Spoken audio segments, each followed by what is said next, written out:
अस्सलाम वालेकुम, मेरा नाम है जहांसेब हाशमी और यह है लेक्सस LX 570 2018 मॉडल। और ये गाड़ी पाकिस्तान में बहुत ज़्यादा इन है। फीचर्स के लिहाज से बहुत ज़्यादा इक्विप्ड है और 18 वाली गाड़ी पिछली किसी भी लेक्सस से डिफरेंट होती है। किस तरह से मैं कवर करूँगा आगे जाके। फिलहाल अगर बात की जाए स्पेसिफिक गाड़ी की तो ये 18 मॉडल है, 22 इंपोर्ट है, 24 की इस्लामाबाद रजिस्टर्ड है और इस पर नंबर भी 1 डिजिट है। इसकी डिमांड 6 करोड़ 75 लाख है और ये सेकंड मोटर स्पोर्ट के पास अवेलेबल है। इस प्राइस पॉइंट पे आपको LC 300 सीरीज भी मिल जाएगी, लेकिन ये गाड़ी एक रोबस्ट सही मॉन्स्टरस SUV है। जो इसमें फील है वो नई वाली LX में या LC 300 सीरीज में नहीं है। तो अगर आपको थोड़ी सी नॉस्टैल्जिक फील चाहिए तो आपको इन्हीं गाड़ियों से आएगी। अगर आपने इसके बारे में कोई इन्फॉर्मेशन लेनी है तो आप दिए गए नंबर पे कॉल कर सकते हैं या फिर आप सेकंड मोटर स्पोर्ट को विजिट कर सकते हैं, जो कि रावलपिंडी में DH2 के गेट 1 के ऑपोजिट लोकेटेड है। और हमारी एक और ब्रांच भी है रावलपिंडी में मरी रोड पे। Overall it's a good SUV and today I am going to review it.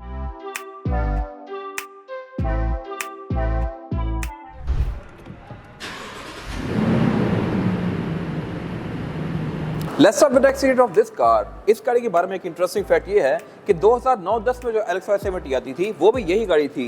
इसको फेसलिफ्ट किया गया था और फिर इस जैसी लुक्स बना दी गई थी और लुक्स के लिहाज से ये गाड़ी अपने टाइम से बहुत अहेड थी। इवन आज भी 2025 में भी ये गाड़ी कोई खास ऑब्सोलीट नहीं लगती और इसके अलावा फीचर्स के लिहाज से भी ये गाड़ी बहुत ज़्यादा इक्विप्ड है।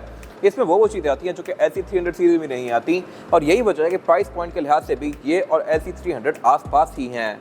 अभी कहने को ये गाड़ी 2018 है, लेकिन स्टिल इसकी प्राइस 2022 की LC के बराबर है और इवन ये आज भी वर्थ इट है। खैर, ये स्पेसिफिक गाड़ी 18 मॉडल है और 18 में इसकी ग्रिल को चेंज कर दिया गया था। ये बेसिकली मैश डिजाइन में है और X के पैटर्न में है। पहले इसकी ग्रिल में जो लाइन थी वो सीधी सीधी आती थी। ये ग्रिल मेरे ख्याल से लुक्स के लिहाज से ज़्यादा बेहतर है। आपकी क्या राय है कमेंट सेक्शन में मेंशन कीजिएगा। और अगर बात की जाए फीचर्स की तो इसमें पार्किंग सेंसर्स हैं, रडार है, हेडलाइट वॉशर हैं। और अगर बात की जाए हेडलाइट्स की तो इसमें ये 3 प्रोजेक्शन लैंप दिए गए हैं लो के लिए और फिर अलग से 3 प्रोजेक्शन लैंप दिए गए हैं हाई के लिए। जो ये L शेप में लाइट चल रही हैं ये बेसिकली इसकी लो की हैं, बीच में इसका हाई का पॉइंट दिया गया है। फिर इसकी DRLB लुक्स के लिहाज से काफ़ी मैसिव हैं और इंडिकेटर इसमें यहाँ पे दिए गए हैं जो कि ट्रांजिशन के इफेक्ट के साथ ऑन होते हैं।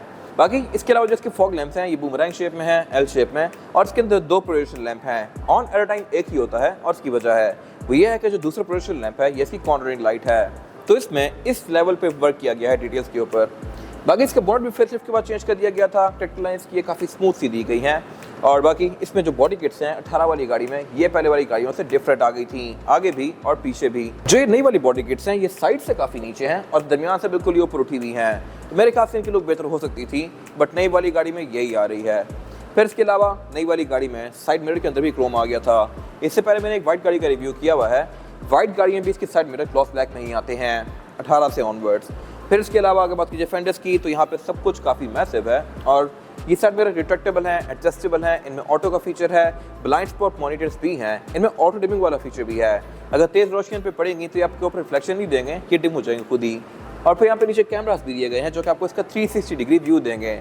फिर इसमें पडल लैंप भी आते हैं। और अगर बात की जाए इसके इस वाले एरिया की तो यहाँ पे इसमें एक चीज़ ऐसी आती है जो कि LC 300 सीरीज में नहीं है और इसको उससे ज़्यादा बेहतर बताती है, वो है हाइट कंट्रोल।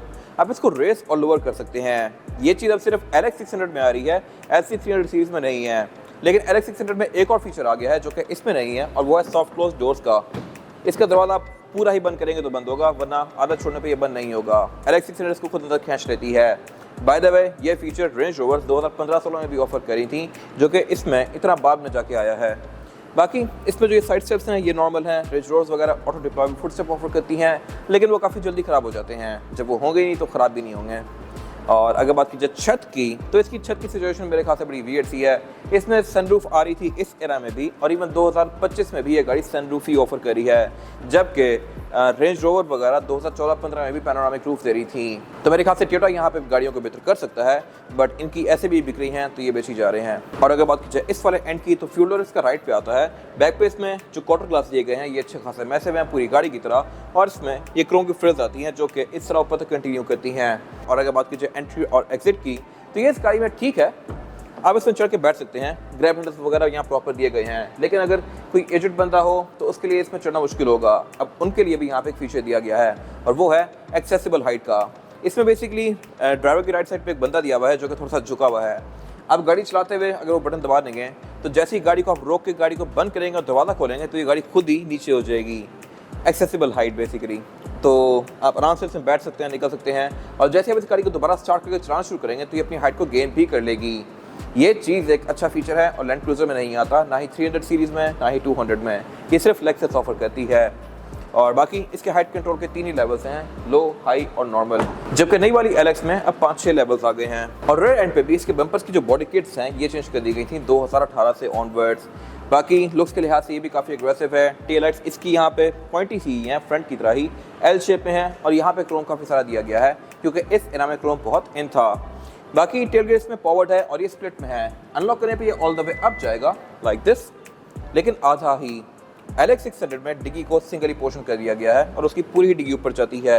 अब उसका एक ड्रॉबैक है, वो ये है कि आप उसमें इस तरह से चढ़ के बैठ नहीं सकते। ये चीज़ सिर्फ यही वाली गाड़ियाँ ऑफर करती हैं, पुरानी 200 सीरीज़ या फिर ये। तो मेरे ख्याल से ये काफ़ी ज़बरदस्त चीज़ थी, टोयोटा ने इसको ख़त्म कर दिया है। I am not sure why. Tool kits की यहाँ पे आती है, स्पेयर टायर नीचे दिया गया है। और अगर बात कीजिए ट्रंक कैपेसिटी की तो ये अच्छी खासी स्पेशियस है, लेकिन इसकी जो थर्ड रोव सीट्स हैं ये सिंकिंग वाली नहीं आती, साइड्स पे फोल्ड होती हैं। ये मेरे ख्याल से टोयोटा सही कर सकता था, इनको सिंकिंग वाला कर सकता था, क्योंकि टोयोटा ही प्राडो भी बनाता है और प्राडो में सीट सिंकिंग आ रही हैं 2009 से ऑनवर्ड्स। तो यहाँ आई एम नॉट श्योर क्यों नहीं दी गई। बाकी ये सीट्स इलेक्ट्रॉनिकली फोल्ड अनफोल्ड की जा सकती हैं, इनको मैं यहीं से ही इस तरह से रिस लोवर कर सकता हूँ। तो ये मेरे ख्याल से अच्छी चीज़ है, ये कन्वीनियंट है। और अगर मैं ट्रंक कैपेसिटी को और ज़्यादा स्पेशियस बनाना है तो मैं इसकी सेकंड रो सीट्स को भी फोल्ड करके यहाँ पे और ज़्यादा सामान रख सकता हूँ। बाकी क्वार्टर ग्लास यहाँ पे दिए गए हैं, एयरवेंट्स दिए गए हैं रेयर पैसेंजर्स के लिए, थर्ड रो सीट्स के लिए, और इसमें फिर सारी वो एमेनिटीज़ आती हैं जो कि फ्रंट पे आती हैं। बाकी इसकी ट्रंक की हाइट को भी आप एडजस्ट कर सकते हैं, मैंने उसकी गाइड्स भी बनाई हुई हैं जो कि आप जाकर मेरे पेज पे देख सकते हैं। और अब अगर बात की जाए इस गाड़ी के रूम की तो ये 10 रूम वाली गाड़ी है, इसको चेरी रूम भी कहते हैं और ये काफ़ी ज़्यादा रेयर होती है। हर किसी की अपनी ओपिनियन है, बट मेरे ख्याल से इसमें जो ऑरेंज रूम आता है वो सबसे बेस्ट होता है।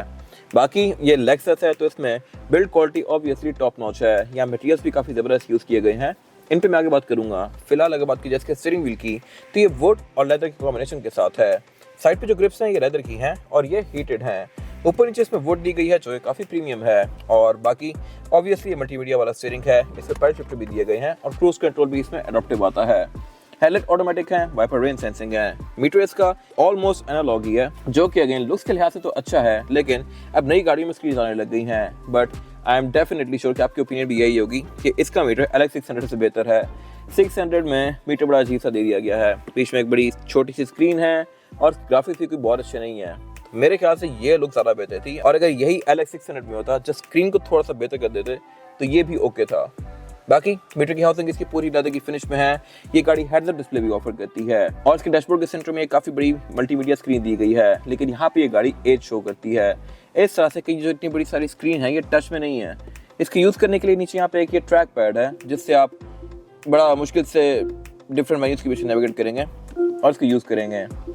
तो अगर ये टच में हो रही तो मेरे ख्याल से बहुत बेहतर था। इस एरा की बहुत सारी गाड़ियों में स्क्रीन टच में आ रही थी, बट यहाँ पे नहीं दी गई। आई एम नॉट श्योर व्हाई। बाकी क्लाइमेट कंट्रोल इस पे डुअल जोन है, फ्रंट पे बैक पे भी 2 जोन्स आती हैं, और इसके अलावा इसमें ब्लूटूथ, ऑक्स, नेविगेशन, USB ये सब चीज़ें आती हैं। सिर्फ एक फीचर यहाँ पे नहीं लिया गया और वो है मार्क्स एंड लेविंसन। LX में मार्क्स एंड लेविंसन का साउंड सिस्टम ऑफर होता है जिसमें स्पीकर ज़्यादा होते हैं और थोड़े ज़्यादा प्रीमियम होते हैं, तो इसमें वो नहीं है और यहाँ पे कोई बैजिंग भी नहीं दी गई।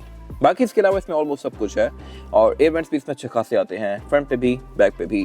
क्लाइमेट कंट्रोल के फिजिकल कंट्रोल्स यहाँ पे दिए हुए हैं और इसमें एक क्लाइमेट कंसीयर्ज का फीचर है जो कि एक बड़ी मजे की चीज़ है, इस तरह से कि आप जो भी टेम्परेचर एडजस्ट करेंगे उसके हिसाब से गाड़ी का क्लाइमेट तो होगा ही सही एडजस्ट, लेकिन इसकी सीट्स पे जो हीटेड वेंटिलेटेड है वो भी ऑन और ऑफ होगा। बाय द वे इसकी चारों ही सीट हीटेड के साथ साथ कूल भी हैं। फिर इसके अलावा इसकी पार्किंग ब्रेक भी इलेक्ट्रॉनिक आती है जो कि इस एरा में मोस्टली ऐसी भी ऑफर नहीं करी थी। बाकी यहाँ सब कुछ नॉर्मल है, कप होल्डर, गैस सिलेक्टर वगैरह, आप इसको मैनुअली भी चला सकते हैं, लेकिन यहाँ पे जो ऑफ रोडिंग कंट्रोल्स दिए गए हैं ये बहुत सारे हैं। इसमें डाउन असिस्ट कंट्रोल यानी कि डैक, अपहिल असिस्ट, उसके अलावा crawl control, multi train system, drive modes, इस तरह की बहुत सारी चीज़ें आती हैं। ड्राइव मोड्स में टोटल 6 हैं, comfort, eco, normal, custom, sports और स्पोर्ट प्लस। फिर इसके अलावा साथ इसके हाइट कंट्रोल की कंट्रोल्स दिए गए हैं, आप इसको रेस और लोअर कर सकते हैं 3 अलग अलग लेवल्स में, लो, हाई और नॉर्मल। और इसके अलावा पीछे फिर इसका ये कूल बॉक्स दिया गया है, ये चीज़ भी LX 570 में तो आती है, लेकिन लैंड क्रूजर इसको ऑप्शनल लगती है, सिर्फ ZX में आते हैं वो भी ऑप्शनल। अगर बात कीजिए सीट्स की तो ये इसकी इलेक्ट्रॉनिकली एडजस्टेबल हैं, इनमें लंबार सपोर्ट भी आता है, थाई सपोर्ट भी आता है, और इसके अलावा सेम लेदर्स का कंटिन्यू किया गया है डोर्स में भी। डोर्स में इसके एम्बिएंट लाइटिंग भी आती है और इसके अलावा विंडो इसकी चारों ही सिंगल टैप वाली हैं। फिर इसके अलावा ड्राइवर की सीट में मेमोरी फंक्शन भी आते हैं, ये 3 मेमोरी फंक्शन है यहाँ पे। और फिर इसके अलावा इसमें हेडेड वॉशर भी दिए गए हैं, और ऊपर अगर बात की जाए रूफ की तो इसमें वैनिटी मिरर भी आते हैं, जिनमें लाइट भी है जो कि ऑटोमेटिकली ऑन और ऑफ होती है इनको ओपन क्लोज करने से। फिर अगर मैं इस सन शेड को राइट पे कर देता हूँ तो फ्रंट के लिए मेरे पास अलग से एक और शेड भी है। फिर इसके अलावा रूफ में इसके सनरूफ आती है। ये चीज़ अभी तक LX600 में भी आ रही है और अगले 8-9 साल 10 साल तक LX यही सनरूफ ही ऑफर करेगी। पैनोरामिक रूफ इसमें नहीं आने वाली, नई जनरेशन में आई तो आई। फिर इसके अलावा इसकी जो केबिन लाइट्स हैं ये टच से ऑन होती हैं। ये एक यूनिक चीज़ है, लैंड क्रूजर में ये नहीं आती। 300 सीरीज में सिर्फ आगे आती है, पीछे नहीं आती। रियरव्यू मिरर इसका ऑटोमेटिक वाला है। और अब अगर बात की जाए इसमें रेयर पैसेंजर्स के लिए सीटिंग कैपेसिटी की तो ये बहुत ज़्यादा स्पेशियस है। यहाँ पे 3 लोग तो कंफर्टेबली बैठ ही सकते हैं, लेकिन 4 भी आना चाहें तो आ सकते हैं। लेग रूम इसमें फ्लैट ही है, हेडरूम का इसमें कोई इशू नहीं है।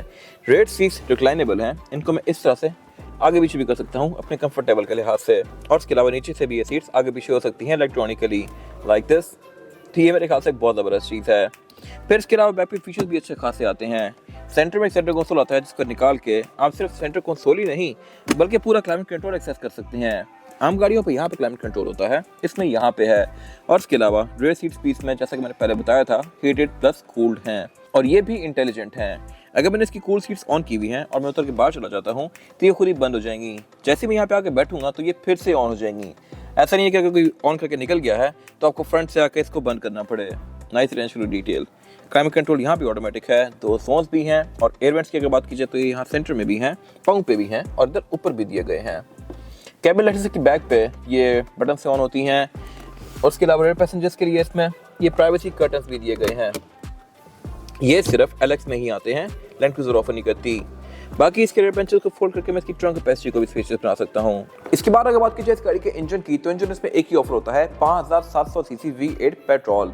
ये 3URFV इंजन है जो कि लैंड क्रूजर 200 सीरीज में भी आता है। ये ऑब्वियसली एक अच्छा खासा बड़ा इंजन है और इस पर ड्यूटीज काफ़ी पड़ती हैं। तो पाकिस्तान में लैंड क्रूजर्स मोस्टली 4.6 ही नजर आएंगी आपको।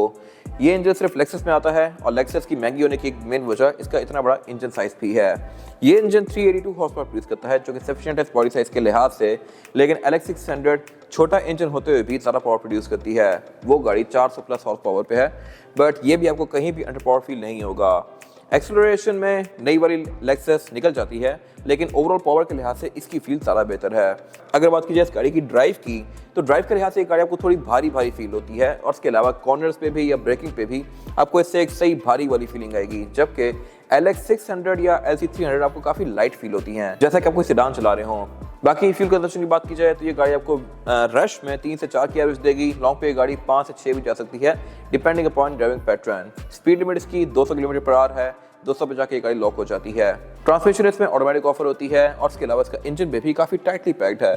प्रॉपर यहाँ पे इंस्टॉलेशंस दी गई हैं। फिर इसमें ABS, traction control, drive modes ये सब आते हैं और ये है भी ऑल टाइम 4x4। और बाकी इसके अलावा बोनट के अंदर प्रॉपर इंस्टॉलेशन है, बोनट हाइड्रोलिक से ओपन होता है। इसके बाद अगर बात की जाए टायर साइज की, और टायर साइज जो आता है LX में ये है 275, 50 और 21 इंचेस का रिम इसमें आ रहा है और ये मल्टी स्पोक है, ग्लॉस ब्लैक और एल्यूमिनियम की फिनिश के साथ। टायर इसमें योकोहामा का जियोलैंडर लगा हुआ है जो कि एक अच्छा टायर है। वैसे इसमें डनलॉप ग्रैंड ट्रैक आता है कंपनी से।